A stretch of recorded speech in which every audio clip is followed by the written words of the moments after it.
can start a conversation with this guy,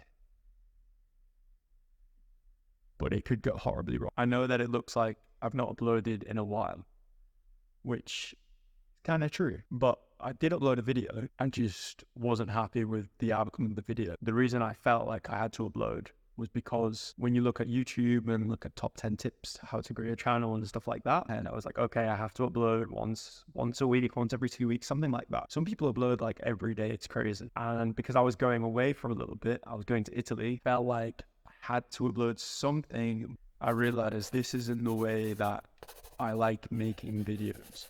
This isn't the way that I come up with ideas. I don't have a piece of paper with a mind map with the video idea and then what I can talk about or anything like that. That's not how I come up with ideas.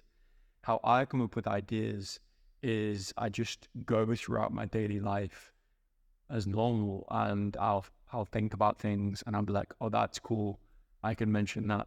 Or usually I'll watch something either on YouTube or a podcast or something, and it'll resonate with me. And because it resonates with me, I then put my own spin on it, and then I decide, okay, now I'm going to tell you guys. And that's how I come up with videos. So I'm never going to be, I doubt it anyway, I'm never going to be as consistent as what you're supposed to be like. I'm just going to be as consistent as I can be and then go from that. What I didn't think about at the time was, according to YouTubers who are successful, they say like your first video, your first 5 videos, your first 10 videos, your first 15, 20, 50, sometimes your first 100 videos. They don't even matter. Let's be honest, like the YouTubers that you watch, how many times do you go back and look at their first 10 videos? Like as long as you keep doing it, then the video is just going to grow, and the other videos are probably going to be watched, which makes sense. But to me, and I was like, no, I have to upload, I have to. And that's why I uploaded the video. And then I wasn't true to myself. So I took it down. I decided it wasn't good. It wasn't helpful. It didn't do the things that I want my videos to do. And that's to make me proud. Like I want to be proud of what I make, right? And also I want to help you guys. And I want to help myself as well. Because sometimes I've been thinking about this, like when I look back and watch my own videos, I want to be helping myself as well. Because it shows to me like how much I've grown and how much I've changed and things like that. It's kind of like a video diary in a way. Ran over, I'm holding up my hands. Hopefully I will never do it again, and I will never upload under pressure, because I feel like I have to. If it takes me longer than the average person to upload a video for whatever reason, then so be it. I want to be happy with the content that I create.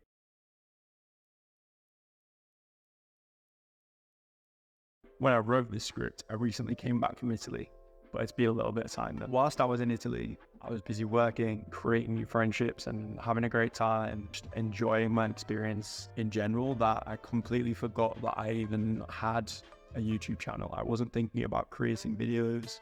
I wasn't thinking about ideas. Nothing really came into my mind. I did think before I went, maybe I could do a vlog in Italy or something like that, but I never did.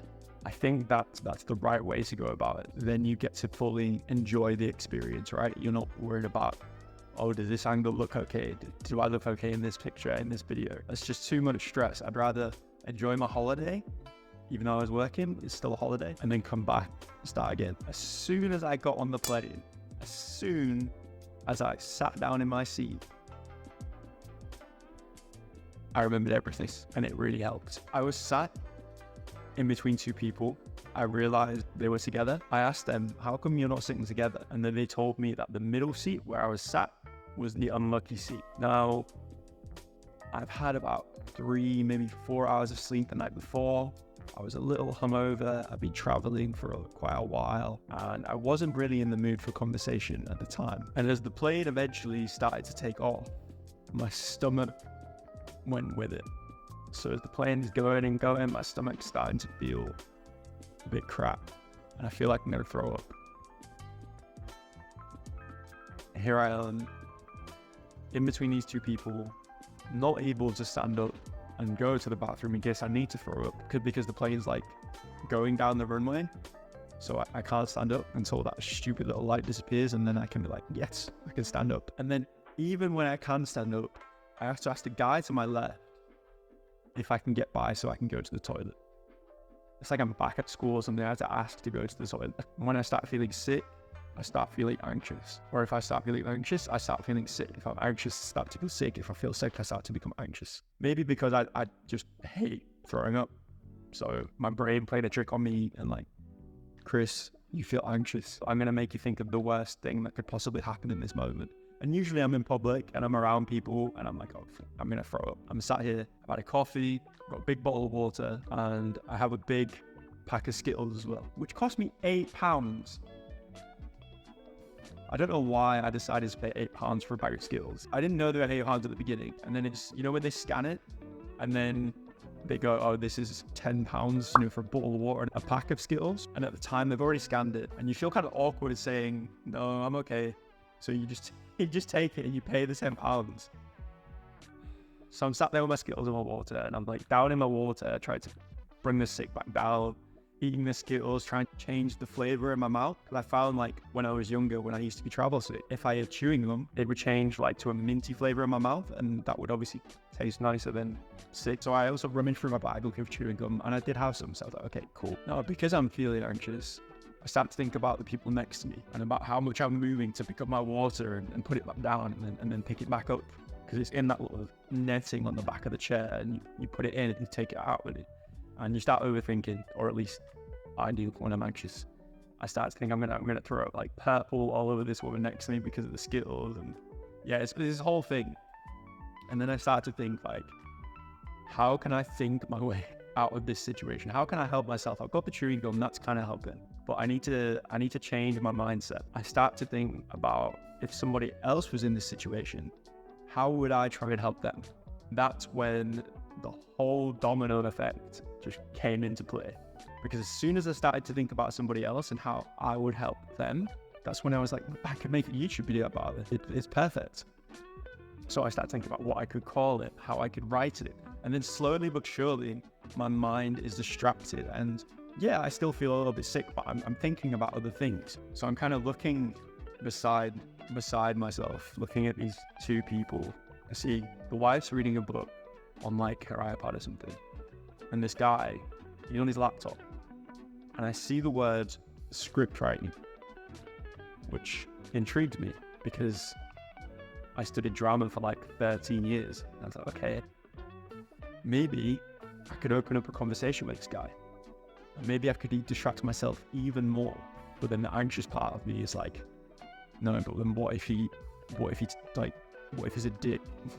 What if he's just like, why am I going to talk to this kid about script writing? Like, what does he know? You know, if he's younger than me.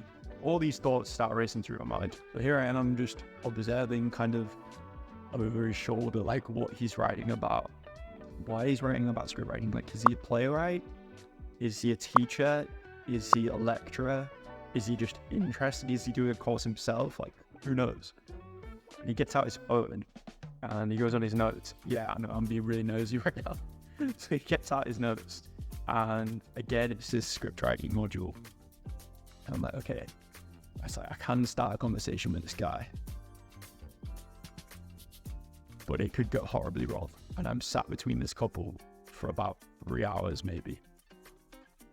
And I don't want to make this plane ride awkward. So what do I do? And because I'm thinking about other people and how I can help them, I start to think about what I would say to them. And to be honest, I would probably say to them, like, you know, speak to the person. Like, it's out of your comfort zone. You're not used to talking to random people on planes. Do it. You'll probably get something good out of it. They say when you're out of your comfort zone, that's when you grow the most and things like that. So that's why this video is called Don't Be a Hypocrite, because this is what I'm thinking. I'm like, this is what I would say to another person. So why the hell am I not doing it myself, thinking of what I can say to him? It's like, oh yeah, I have a degree in drama and theatre. I saw that you're doing script writing. Like, if you want me to have a look, I can give you some tips, some pointers. I don't know. I'm just trying to think of a way to kind of start this conversation. And obviously it's a lot easier than what my brain thinks of it. But usually your brain, or at least my brain, like overthinks the situation and comes out with all these different scenarios. Now, after thinking about this situation probably for about 5 to 10 minutes, but in Chris's brain, it's probably for like an hour after being just thinking about all the things that could go wrong and all the things that could go right. So I decided to speak to the guy. It turned out he's actually a lecturer at Manchester University, and he is doing a module on script writing. In my job, I have to work with young adults. And in his job, he also works with young adults. So he's telling me how he doesn't know how to engage with certain students, and that he's struggling to get them to be interested about the subject, because it's not a script writing course. It's a course on film, but there's a script writing element. So I started giving him like certain ideas, what I've used with the young people that I work with and what I've learned from Italy teaching young kids English. And we had this really great conversation. We started talking about books and the modern day attention span, and we talked throughout the whole plane ride. It also turned out he used to work for the BBC. He worked on documentaries. He gave me a specific term, but I can't remember what it was, but he works more on the research side of things. He actually interviewed George Best. He did a documentary in Egypt and things like this. And his wife got involved. And then we started talking about the book, How to Win Friends and Influence People. It was such a great conversation. And at the end of it, I was so pleased that I went out of my comfort zone and decided to speak to these guys, because they were really cool. I didn't watch anything on my phone. I was just talking to them the whole time. And then at the end, he shook my hand and he said, it was great to meet you. And that was it. And that also made me think about other times in the past where I've probably been in the same situation and I haven't taken that leap of faith. It's not even that scary. It really isn't. But I guess, with today's society, and we're talking less all the time because of technology. We're always on our phones. We're always scrolling. We're always messaging. And I think we're losing the social skills to actually have a conversation. And that's kind of one of the reasons that I'm doing YouTube as well, because, I want to become a better storyteller and improve my skill. And because I'm working all the time, I'm busy, I don't get to do that much. So doing this kind of helps improve that skill as well. So now when I'm giving advice to my friends and my family, and I'm saying you should step out your comfort zone, one of the best things you can do, I've actually got a recent experience of where I can be like, oh, I have this story and I can tell them about it. And I was just really appreciative of that experience.